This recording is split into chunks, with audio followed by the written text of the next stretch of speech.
este tema de los refugios de Rosy Orozco le pone los pelos de punta a cualquiera.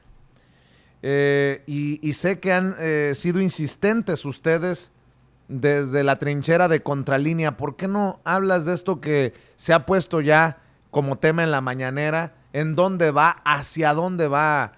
Porque se habla de negligencias, violaciones a los derechos humanos de las víctimas. Estamos hablando de menores de edad en estos refugios de Rosy Orozco, que además Rosy fue una de las privilegiadas en gobiernos pasados, Nancy.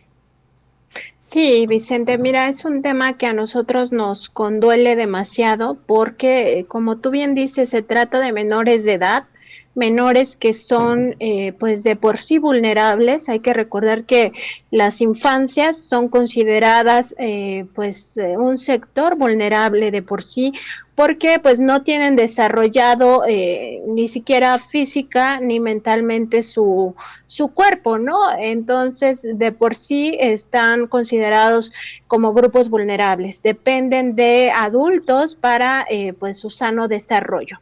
Y aquí estamos hablando de niños que fueron de por sí sustraídos de sus hogares o desde sus hogares maltratados, explotados, en algunos casos explotados sexualmente, que fueron víctimas de trata sexual, en otros casos víctimas de trata laboral, en otros casos prácticamente eran esclavos y pues ya de por sí estamos hablando de un daño psicológico, de un daño físico que traen estos infantes.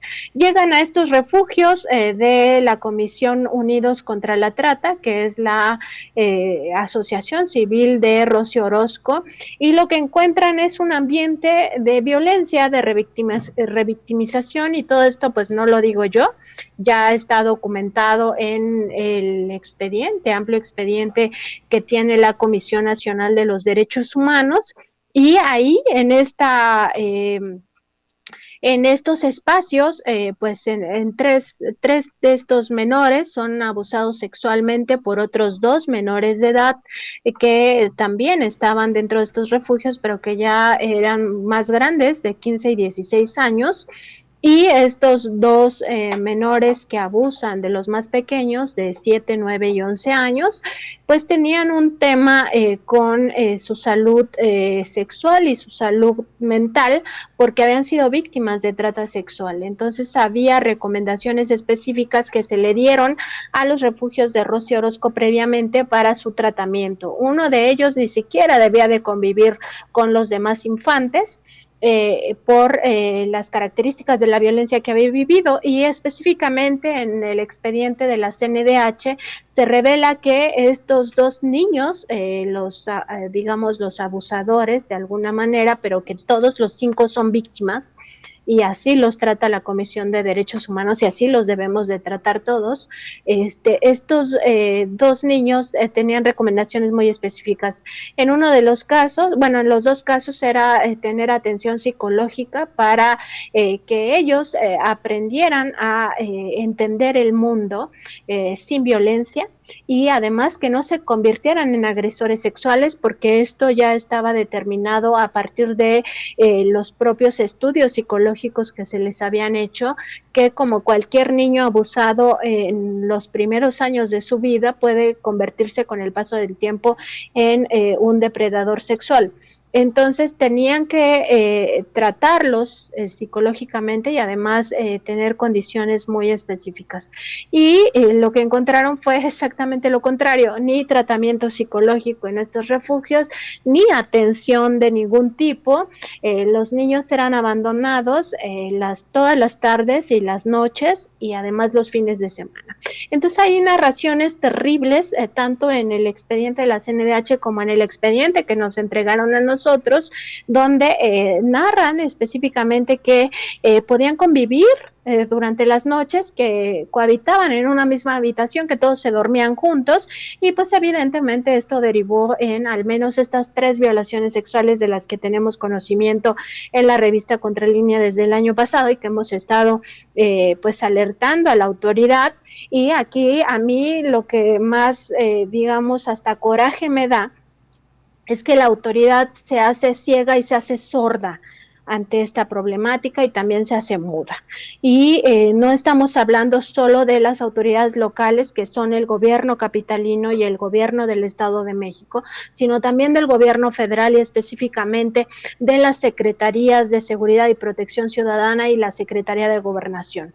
¿Y por qué lo digo? Porque nosotros alertamos de esto y en los refugios a la fecha todavía hay 21 menores de edad.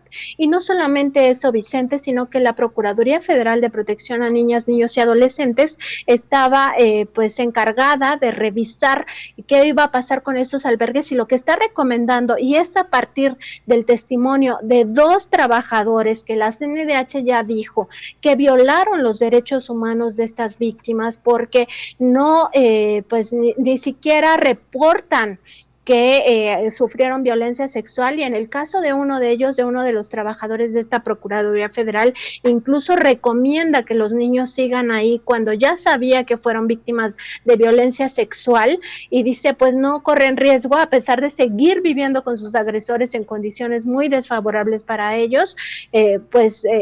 Con base en esos 2 testimonios, la Procuraduría dice que siga los refugios y recomienda legalizarlos, y esto lo hace en abril pasado, y en mayo de este mismo año, informe nos fue entregado el 11 de mayo, perdón, y está con corte al 10 de mayo. Y entonces lo que hace la Procuraduría es decir, pues sí, hay que legalizar estos refugios. Ya acabamos de certificar en marzo a su personal, cuando en realidad lo que esto revela es que hasta marzo de 2022 no era un personal competente, que Claro. seguían con todas estas negligencias y que aún hay 21 niños ahí adentro y el Estado mexicano no ha hecho absolutamente nada. Entonces ayer yo lo que le preguntaba al presidente pues es qué va a hacer el Estado mexicano, y el presidente pues ya como atendiendo a este clamor, ¿no? Que no solamente debe ser de Contralínea, sino debe ser de toda la sociedad, cobijar a estos pequeñitos que de por sí ya han vivido una vida trágica, una vida terrible, por no decir espantosa.